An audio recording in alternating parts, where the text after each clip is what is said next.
Tonight on CTV News at 6, a plane crash in Parkland County.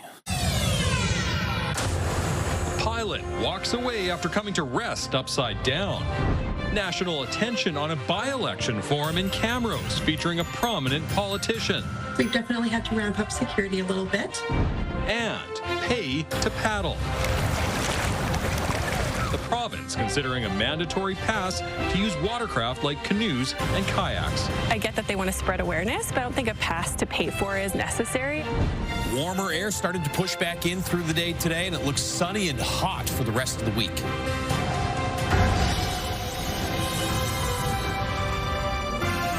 CTV Edmonton, local breaking news with Jeff Hastings. Good evening. A pilot appears to have only minor injuries after a crash landing that left his small plane upside down in Parkland County. CTV's Evan Kenny joins us now from southwest of Edmonton near the crash site. Evan, you had a bit of a walk to get to the scene this afternoon. Yeah, Jeff, about a kilometer down this road behind me is where the plane ended up around 2 o'clock this afternoon. We were asked to leave the property by emergency services, who tell us the property to the pilot. We arrived just after the crash to the plane flipped upside down. It ended up on a metal gate in an empty field. The Transportation Safety Board of Canada says the plane crashed while landing on private property. Before we left, we could see the pilot outside of the plane speaking with police and paramedics. It looked like the firefighters here told us the RCMP helicopter was first to arrive. Stars Air Ambulance, at least 4 regular ambulances, and more than a dozen police officers also showed up. A Hercules military airplane was also circulating in the air. Now, the TSB says it is not sending investigators. The pilot declined our request for an interview. Jeff? All right, Evan, thank you. That's Evan Kenny live for us in Parkland County tonight. Edmonton police are asking extortion victims to come forward, believing there may be victims who've stayed silent amid a new round of extortion and threats targeting local South Asian business owners. Nav Sangha attended a town hall hosted by police last night. Over 100 people crowded into a southeast Edmonton town hall Monday night to hear from police about another round of extortion attempts and threats plaguing the South Asian business community. If I'm not feel safe, then how can I live in the city? People feel unsafe. There should be no tolerance for this kind of behavior, and that it makes the community weaker. It makes the country as a whole less safe. In the crowd, some of the business owners targeted recently. This man, who wants to remain anonymous for his safety, says he's received phone calls and letters demanding hundreds of thousands of dollars. And even they threatened me for kidnapping my kids while they're going to school. Police say since May, there have been 6 new incidents of extortion and arsons. There may be unreported events. So part of today was us getting in front of the community, asking for that information to ensure that if there's things we don't know, that we get that information. I think this new investigation is separate from Project Gaslight, the investigation into violence and arson largely targeting South Asian home builders. 7 people were charged, but police say a total of 20 suspects were investigated. Police won't say if the same people are involved in this new series. However, similar tactics are being used. So we saw a very similar kind of activity in the use of mobile apps, the extortions coming through those apps. Police are also investigating connections to the Lawrence Bishnoi gang. Is that we knew that there was communications occurring between the Bishnoi group and some of the individuals involved in Project Gaslight. Edmonton police hope the town hall will build trust and encourage more people to come forward. Groups, when people become witnesses or victims, they can, feel threatened, and we don't want them to feel that. We want to create that sense of calm and reduce that angst for them. I'm trying to collect more evidence on my behalf to provide them so that they can help me out and even help out other people. So, Nav Sangha, CTV News, Edmonton. Meanwhile, Edmonton police are looking for help to identify suspects in an early morning shooting in March.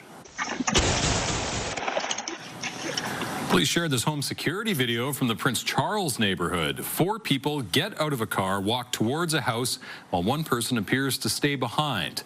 Later, gunshots are heard as 4 people run back to the car. Police say shots were fired inside and outside the home. Police say the people showed a reckless disregard for the safety of Edmontonians. A retired RCMP officer is facing charges of aggravated assault following a 2019 shooting. Alberta's police watchdog says Jordy Erickson was charged yesterday. The shooting happened in Eckville more than 6 years ago. At the time, RCMP said officers found a man in Eckville sleeping in his truck with a canister of bear spray and a sledgehammer. It said the suspect and police had a confrontation, then an officer shot the man. The Alberta Serious Incident Response Team says Erickson will appear in court at the end of August.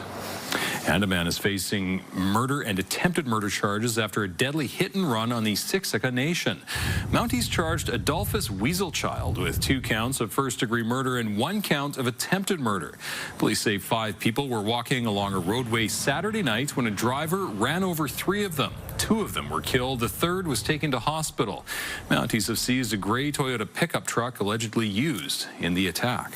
The officers quickly determined that there was more to this investigation than simply a fatal hit and run, that there seemed to be a deliberate component to it. When you lay a charge of first-degree murder, you're definitely showing a clear intent ahead of time that this was the plan for this individual. And, we don't lay these charges half-heartedly.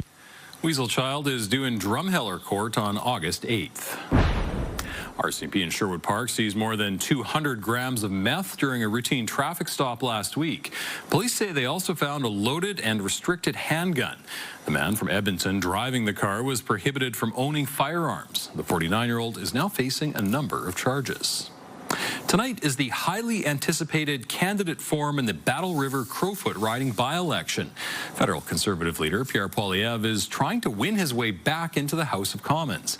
Connor Hogg is in Camrose tonight, where the forum will take place in less than an hour. Connor, what do the locals think about all of this attention focused on their rural Alberta riding? Well, Jeff, the doors are about to open and things are starting to get pretty lively down here. Now, people who I've spoken to today say that no matter who they support, Pierre Poilievre's participation in this by-election is drawing national attention to the issues facing the people of Battle River Crowfoot. Now, holding this forum is a very large undertaking for Camrose. It's expected that it's going to get very busy here. We've definitely had to ramp up security a little bit. However, we more so had to manage how many seats were, because the venue is only so big. The venue may not be big, but the riding of Battle River Crowfoot is. The stakes in this by-election could be far-reaching as well. Damien Kurek won the seat in the federal election, but resigned so Poilievre could run. It's believed that how Poilievre does in this election will at least partially determine whether the federal Conservative leader will be able to survive his leadership review in January. Locals say all the attention is good for the riding. I think it's wonderful for Camrose. It's got exposure to a national audience. It's a wonderful way of showcasing our town.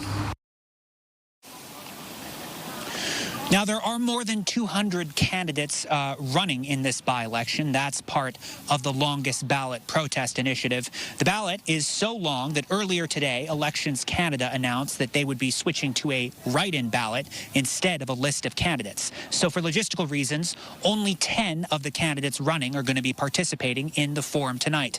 CTV News has been able to confirm that Pierre Poilievre is one of those 10, but other candidates who weren't invited to participate are also on the grounds tonight, hoping to be able to speak to potential voters. The debate starts at 7 p.m.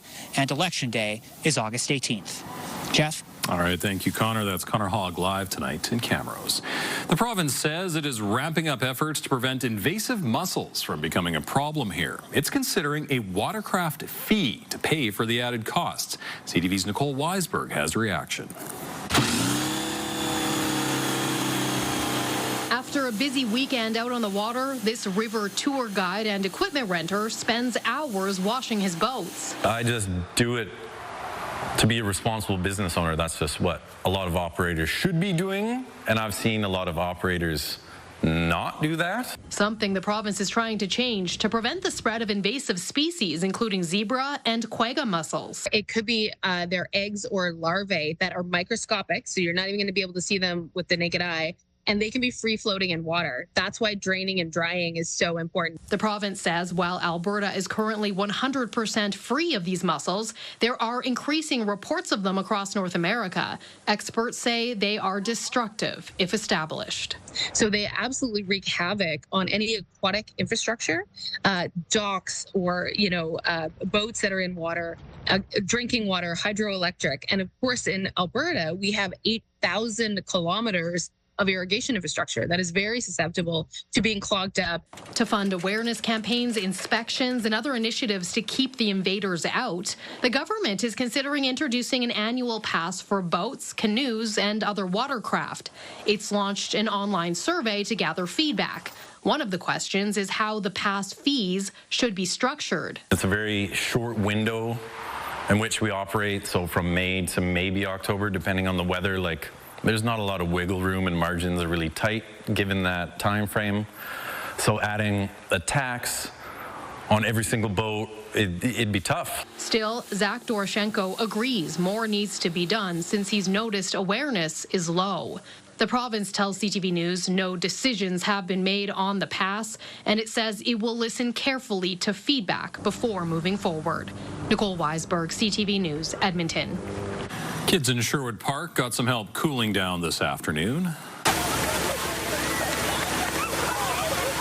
Broadmoor Lake Park was transformed into a fire truck spray park. Kids got to run through the spray of a fire hose and try their hand at spraying the hose. Firefighters also doled out freezies. The county says beyond all the fun, it's an opportunity for first responders to interact with people in a non-emergency situation. Gives people a chance to check out our vehicles, ask questions, and just a little more of that one-on-one time. You got a fire truck here. How cool is that? Awesome. What's your favorite part? Get a spray. Yeah. The county is hoping to set up another fire truck spray event before the end of the summer. Well, they've been around for decades. You may have noticed more pelicans in the Edmonton area lately. Nature Alberta says despite it being such a sensitive species, their numbers have been increasing over the last few years. Matt Woodman explains why a bird that primarily lives along the American coast flies all the way up to northern Alberta. We have a lot of fun out here, me and my daughter. David Laffra likes to get out on the water with his fishing rod anytime he can. They've been jumping all in front of us. For the past couple of years, something else has been jumping out to him. And even my daughter was out here one day. She's like, Dad, is that a swan? I said, nope, that's a pelican. It was very cool. At first, he was a little surprised to see pelicans. But not anymore. I've seen them so often around this area. They're here for the same reason Laffra is. The fish. Nothing else around here feeds like a pelican does, scooping up all that water in their pouch. They're one of the biggest birds that are native to Alberta. Nick Carter with Nature Alberta says the American white pelican is the only pelican species that lives here. We have more breeding colonies than we've had in a long, long time. Despite their growing numbers, Carter says they're a sensitive species. These colonies are really susceptible to diseases and other kind of environmental impacts, habitat loss, that kind of thing. Right now, conditions are prime for pelicans. They fly up from the California coast in May to breed and fish. There's a lot more space and a lot more food for them up here. And return south once the temperature drops. They've got to get to someplace where the lakes aren't going to freeze over. That's led to some competition for Laffra and his daughter. And I had a fish on my line, and a pelican came and swooped in, and my fish released, and I swear the pelican got my fish. Proving the pelican's pouch may be mightier than the rod. Yes. Matt Woodman, CTV News, Edmonton. I think they flew all the way up here for the weather, Josh. Beautiful day today. Yeah, finally, temperatures back above average. Warmest day since last Thursday. We get to 27 degrees this afternoon, and it gets even warmer tomorrow, Thursday, and Friday. We're at 26 in downtown Edmonton right now, in mid-20s outside the city. It was a cool start to the day, 9 degrees in the city this morning, so 4 degrees below average for the morning, but heated up nicely, 27 this afternoon, and should hit the 28 to 30 31-degree range in the coming days. In fact, it looks like we'll see 3 or 4 straight days with temperatures above 25 degrees. You've got some scattered thunderstorms in through the foothills. You can ignore those little splotches of green there in the northeast. That's just bad data coming in on the radar maps. Around Hinton and Edson earlier this afternoon, we had some isolated thunderstorms. You can see those are all now further to the south, and they will basically stay right where they are. They're not going to have any success coming off of the foothills. Further to the southwest, there was a severe thunderstorm west of Nanton off to the southwest of Calgary. That's now gone non-severe, but still a severe thunderstorm. Watch for that area in yellow. Heat warning for the pink zones off to the northwest from Slave Lake back through Grand Prairie, Peace River, High Level. That heat warning will very likely be extended further to the south and east in the coming days and will likely include the Edmonton area as morning lows are going to be in the mid-teens. Instead of 9 degrees, which is what we woke up to this morning, should be around 14 or 15 for a low tomorrow morning and about 28 or 29 for a high tomorrow afternoon. We'll let you know if the heat sticks around through into the weekend in just a few minutes. Okay, thanks, Josh. Stay with us. Up next, the province is pausing COVID-19 vaccine availability. They're making it very hard for parents to ensure that their children can be healthy in this province.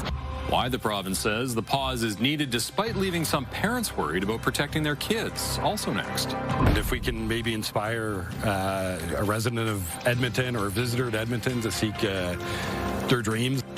Where you need to be tomorrow afternoon to catch a show from the Snowbirds.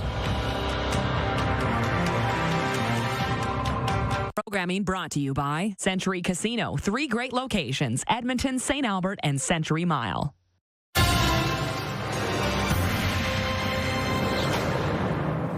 An Alberta mother is concerned for her 1-year-old daughter after being told she'd need to wait for a COVID-19 vaccine. And starting Friday, all Albertans over the age of 12 will be unable to get a shot. The province says it's prepared for the fall immunization program. But as CTV's Stephanie Thomas reports, critics call the policy flawed. Shuhiba Mohammed wanted to get the COVID vaccine for her 12-month-old daughter to coincide with her child attending daycare and her return to work. But she was told she would have to wait until the fall. They're making it very hard for parents to ensure that their children can be healthy in this province. It makes me feel a little helpless. Health Canada has approved the Moderna Spikevax vaccine for children under age 12. Officials say Alberta's supply expired June 17th. Eligible children aged 6 months to 11 years who need a dose of COVID-19 vaccine will need to wait until new vaccines arrive for the fall immunization program. I really want to avoid having a very sick child. I would love for her to have some immunity so that her body can fight against COVID if she happens to get it before she can get immunized in the fall. As well, Albertans over age 12 only have until July 31st to have a shot of Pfizer or Moderna's vaccine at a pharmacy or a doctor's office. After that, no jabs will be administered until sometime mid-October.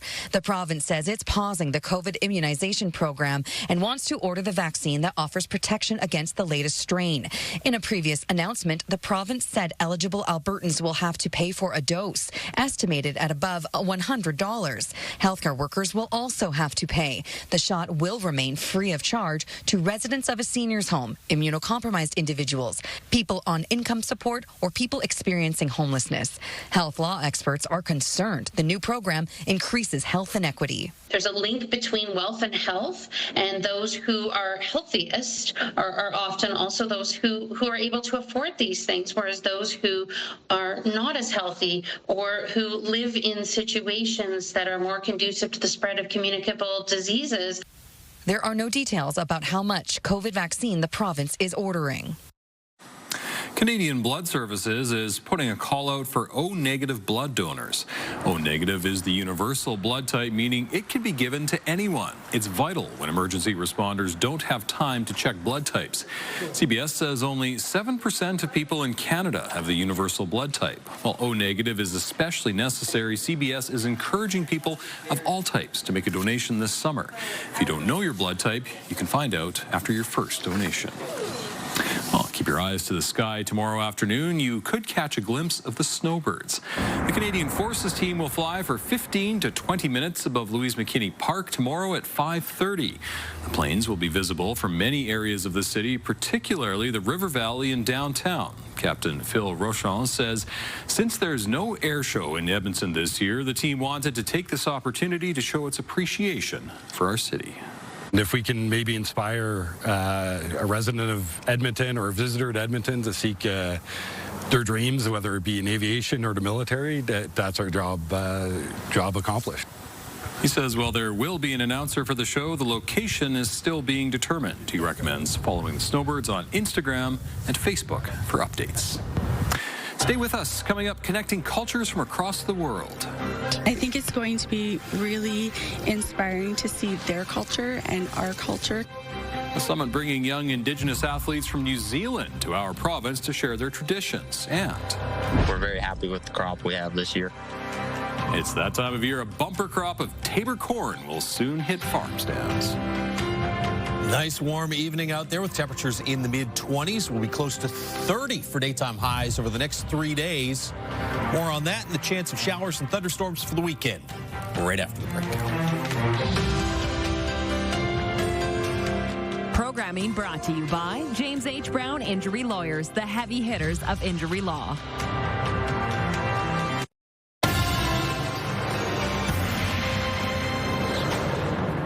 Kids from across the province are gathering in Edmonton this week for the 4th annual Youth TP Summit. Among the groups attending is an Indigenous volleyball team from New Zealand. Merrick DeCash reports. A group of 70 Indigenous volleyball players from New Zealand are getting the opportunity of a lifetime, a chance to connect with students from across Alberta at the 4th annual Youth TP Summit. I think it's going to be really inspiring to see their culture and our culture and we can teach each other ways. And I think it's going to be an incredible day with them. They're here to participate in activities based around cultural teachings and share some of their own traditions. Our people, the Māori people of Aotearoa, I know around the world it's commonly referred to as New Zealand, but the traditional name is Aotearoa. Students have been making new connections and embracing new cultures. It's been really, really cool getting to see like the powwow dances, smudging, and all these Indigenous experiences from the land, and comparing and contrasting them to what we have back home in New Zealand, where it's quite similar traditions that we have back home, and quite similar thought processes that went behind it. This is Shanti McCoy's first time in Canada, a country she'd like to eventually call home. Lovely people, lovely culture, felt so welcomed. I've been gifted things by everybody. It's just amazing. I love this place. McCoy and her group from across the ocean are making memories to last a lifetime. For us, it's kind of a full circle, a reconnection for our young people, because we realize that our elders have this knowledge, and it's important for us to close that gap. Culturally, I think we've been really, really fortunate on this trip, getting to experience the culture here in Canada, and from the various different tribes of the Indigenous people here of the All Nations. The TP Summit runs until Thursday at the Northeast River Valley Event Center. Merrick DeCash, CTV News, Edmonton. Okay, Josh, 3 days of heat. We're ready. Yeah, I mean, Let's do it. Today was just the start of it. It's going to get even hotter here over the next couple of days. So if you've been waiting for a nice little heat streak and not just 1 or 2 days, this is it. It does look like the first week of August kind of gets back to the low to mid-20s. We're in the mid-20s right now as you look through the Action Furnace River Valley Skycam. Action Furnace, fixed right over its free, 26 degrees in Edmonton after hitting 27 for a daytime high. 26 is here in the Northeast, 27s, 28s. You'll be in the 30s, it looks like, through the Peace Country and into high level tomorrow afternoon. Red Deer at 24. So, as we mentioned earlier, this is the first day above average since last Thursday when it hit 29 degrees. But when you look at these numbers, I mean, there are only 2-day streaks of temperatures above 25 degrees. You had a pair of days there, and then we dropped back to 20. You had a pair of days here, dropped to 24. Pair there, pair here. Well, this will be the start of our first 3-day stretch of daytime highs above 25 degrees for the month of July. And it looks like even August 1st should be on the hot side. Scattered showers and thunderstorms in through the foothills. Clear skies across most of the province, though. Isolated thunderstorms will continue for the next few hours, but they will stay in through the foothills and really not come too far to the east. They'll just kind of spill off to the southeast. You get one little storm there. It looks pretty impressive off to the southwest of Drayton Valley. We had a severe storm as well, as we were talking about earlier, just off to the west of Nanton, southwest of Calgary. That's now non-severe, but it was dumping some hail earlier. Still a severe thunderstorm watch, though, for the southwest corner of the province. And then here in the northwest corner of Alberta, a heat warning, which probably stretches to include Edmonton and other parts of the province over the coming days. Morning lows are going to be in the mid to high teens. Daytime highs will be up around 30 or into the low 30s in a number of areas. Clear skies overnight tonight. There's those isolated thunderstorms just kind of fizzling out through the late evening hours. Tomorrow, you might see a pop-up shower or thunderstorm around Cold Lake.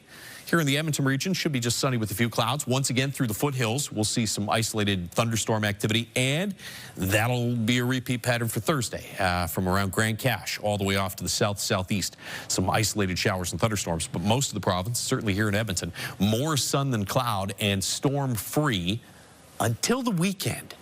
You get this big upper ridge, this bubble of warm air in the mid and upper levels. That's going to keep skies fairly clear for the next few days. It also helps to kick in some of that heat.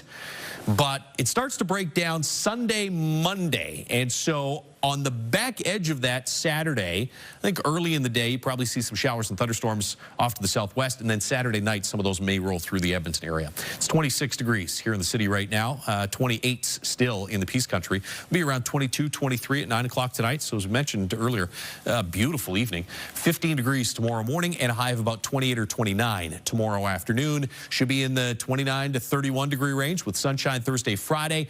27 on Saturday, although that'll depend on when those showers and thunderstorms roll in. Right now, looks like it's evening hours Saturday and through the first half of Sunday that have the best chance to be wet. Thank you, Josh. The first ears of Tabor corn are popping up at farm stands. Farmers are excited about this year's crop. CTV's Quinn Keenan explains why. Johnson Fresh Farms has started sending corn to local farm stands. Soon the corn will be available across the prairies. Everyone's always asking us, we get a lot of comments, hey, when's corn coming out? When's corn coming out? And maybe we should do a little better job of, I guess, keeping everyone, up to date of the start date. But we just found that it's farming. It's always unpredictable. Molnar Farms will have its corn hitting stands soon. Barnwell will be getting its first corn of the season from Molnar Farms on Tuesday. Oh, we're very excited. It's looking really nice.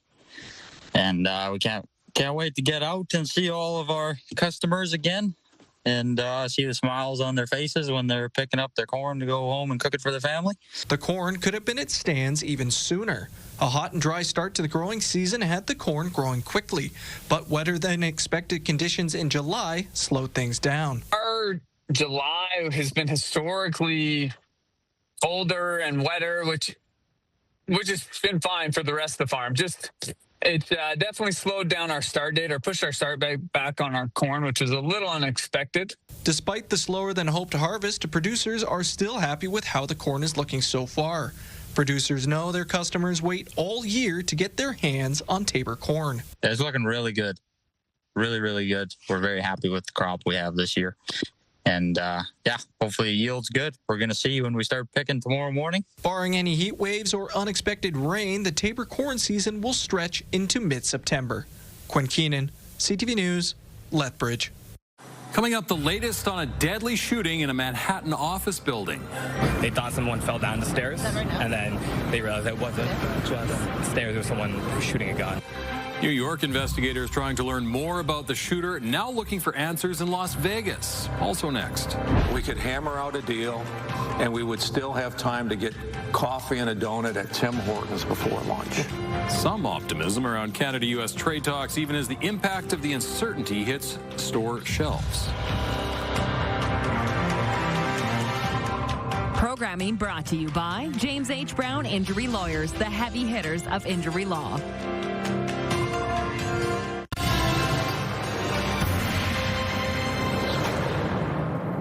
There are signs of optimism from U.S. officials in the final days leading up to a deadline for a Canada-U.S. trade deal. Still, the economic roller coaster has already taken its toll. CTV's Abigail Beeman reports. A government source tells CTV News there's a good level of optimism about Minister Dominic LeBlanc's next DC trip, and discussions will still center on trying to get a deal before the Friday deadline. I'm hopeful that a number of additional irritants, maybe on both sides, will be addressed. While the American ambassador told a Winnipeg audience he's hopeful about a deal in the coming days, and Pete Hoekstra makes it sound easy. We could hammer out a deal, and we would still have time to get coffee and a donut at Tim Hortons before lunch. My life is full of questions. Meanwhile, prices are going up from household product giant Procter & Gamble, expecting about $1 billion hit from Donald Trump's tariffs. In the long term, this direction will weaken the free world more than it will help it, and it will, I think, ultimately weaken the United States as well. So I think it's unfortunate. But Canada. What about Canada? I don't know what they're feeling now at this point. In an interview, U.S. Secretary of Commerce Howard Lutnick, LeBlanc's main point of contact, said the European Union's deal was all about protecting their auto, semiconductor, and pharmaceutical markets, warning President Trump is going to come out in the next 2 weeks with his pharmaceutical policy, and it is going to be higher. Basically, if you are not building your plant in America where we pay for pharmaceuticals, you are going to pay a massive tariff. With that Friday deadline looming, Canadian officials and the American ambassador are messaging optimism just days after President Trump said he hasn't had much luck with Canada and there may not be a deal at all. Abigail Beeman, CTV News, Ottawa. Britain's Prime Minister says the UK is ready to formally recognize Palestinian statehood in the fall unless Israel agrees to end the war in Gaza. I can confirm the UK will recognise the State of Palestine by the United Nations General Assembly in September unless the Israeli government takes substantive steps to end the appalling situation in Gaza, agree to a ceasefire, and commit to a long-term sustainable peace, reviving the prospect of a two-state solution. Keir Starmer made the announcement after speaking with officials from the U.S., Egypt, and Qatar about the push for a long-term ceasefire deal. Starmer says the plan was always to recognize Palestinian statehood at the moment of most impact. With the ceasefire deal under threat, he says now is the time to act. Starmer also spoke about getting more aid to Gaza by land and air. Flooding triggered by days of heavy rain in China has killed at least 34 people. Floodwaters washed away vehicles in Beijing's suburbs on Monday. Some areas have received more than 500 millimeters of rain. The city has issued its highest level flood alert. In some areas, locals have been teaming up with firefighters to bring trapped people to safety. New York City detectives are heading to Las Vegas as they try to determine why a gunman came to Manhattan and opened fire in an office building. Police say the shooter killed 4 people Monday before taking his own life. ABC's Ashan Singh has more from Manhattan. This note, written on a folded piece of paper, police say was found in the pocket of the gunman behind the deadly shooting inside an office building in the heart of New York City. The note, now evidence in the investigation. Police confirming the gunman was 27-year-old Shane Devon Tamura of Las Vegas, who walked in the building on Park Avenue around 6:30 Monday night, armed with an M4 assault-style rifle and wearing body armor. Investigators say he killed 4 people and badly injured a 5th before taking his own life. Video showing a frenzy in the aftermath. Inside, people hiding and barricading doors. The building is home to the National Football League, as well as Blackstone and KPMG. People inside the building were saying that they heard someone, they thought someone fell down the stairs, and then they realized it wasn't just stairs, it was someone shooting a gun. Among the victims, 36-year-old NYPD officer Didraul Islam. He was working off-duty security when he was shot. He was doing the job that we asked him to do. He put himself in harm's way. He made the ultimate sacrifice. Shot in cold blood. Also killed Blackstone executive Wesley LePatner and Alan Etienne, a security officer at the building. Sources identify a 4th civilian, Julia Hyman, who was also killed. Rubin Management confirming she was an employee there. The note saying, "I'm sorry and study my brain," also referencing CTE, a chronic brain injury known for affecting football players. CTE can only definitely be diagnosed during an autopsy. While Tamura played football in high school, there is no known connection between him and the NFL. Authorities also searched Tamura's car, where they found a revolver, 2 cell phones, medication, and ammunition. Law enforcement sources saying in June at a gun show in Las Vegas, someone called in a tip saying that the shooter had purchased a large amount of ammunition and an aftermarket trigger. In New York, I'm Ashin Singh, ABC News. Ghislaine Maxwell has asked the U.S. Supreme Court to take up her appeal and overturn her sex trafficking conviction. In an appeal filed with the Supreme Court in April, Maxwell claims she should have been protected by a non-prosecution agreement Jeffrey Epstein made with prosecutors in Florida. Maxwell's attorneys renewed their request yesterday. In 2022, Maxwell was sentenced to 20 years in federal prison for her involvement in a years-long scheme to groom and sexually abuse underage girls with Epstein. Last week, Maxwell and her attorneys met with U.S. Justice Department officials for hours. There have been no public statements about what was said. TMZ has obtained and is sharing video of former Prime Minister Justin Trudeau having dinner with Katy Perry. The dinner between the pop star and Trudeau took place last night in a high-end restaurant in Montreal. The chef told TMZ they enjoyed a tasting menu and it didn't seem like a date, just two friends enjoying a meal. Perry is currently on tour in Canada with a stop in Ottawa tonight and another in Montreal tomorrow. Representatives for Perry and Trudeau did not respond to requests for comment. Up next, fraud prevention advocates speak about flaws in the system. The system is not engineered for the little guy, it's engineered for the big guy. An Alberta family says without media attention, they may have been on the hook for a scammer's spending.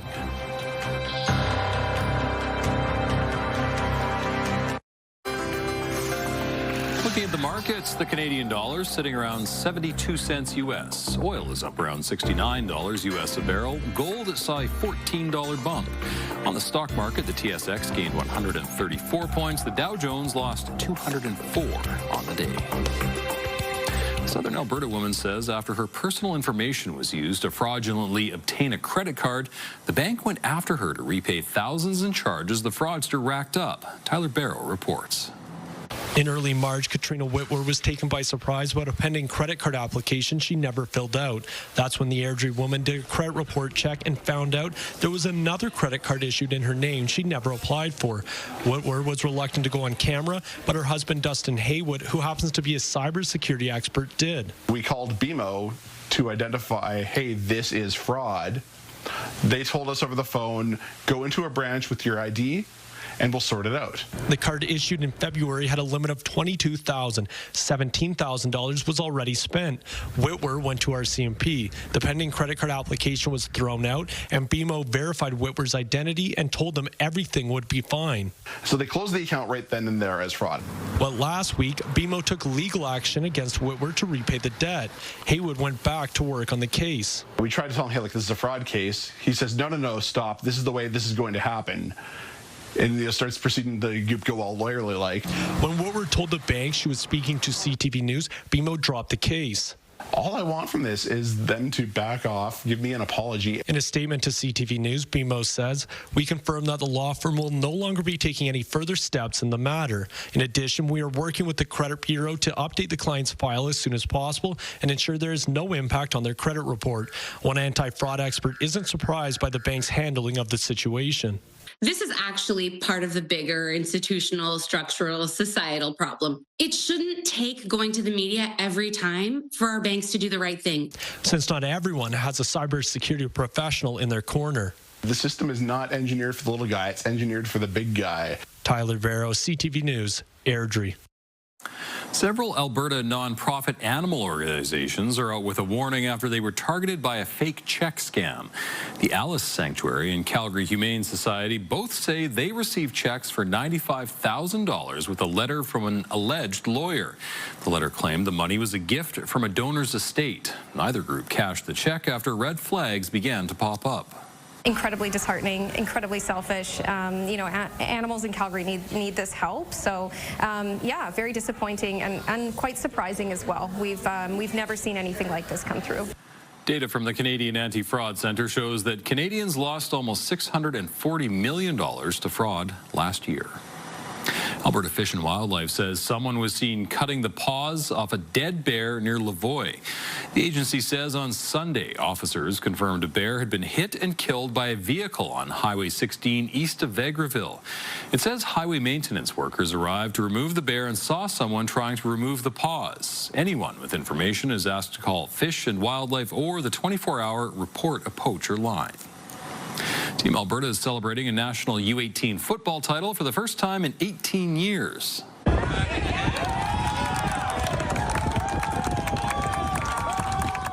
The Football Canada Cup in Nova Scotia featured the best under-18 players from across the country. The players are still buzzing from the thrilling come-from-behind win. I was part of Team Alberta the last 2 years too, but this was definitely the craziest experience. It's unbelievable. Wow, it was an amazing feeling. It was a shock. You know, not many people get to say that they're the best in the nation. It was a one-of-a-kind experience for sure. We all bought in and came together. This is Team Alberta's 7th U18 Football Canada Cup win in its history. Coming up, a lawnmower with a mind of its own. There's no way to predict where this mower is going to go. One Canadian city trying to stay at the forefront of lawn maintenance technology.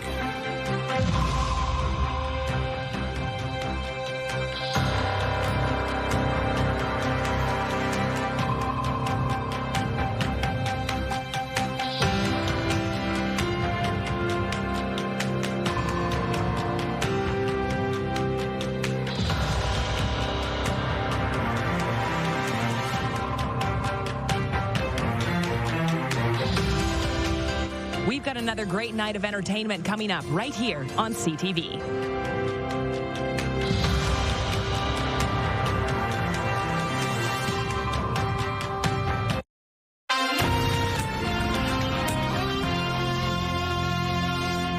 Alberta is now one of the few places in North America where you can learn Morse code. It's a dying art. We don't want to lose it. It's part of our history, and we want to keep that alive.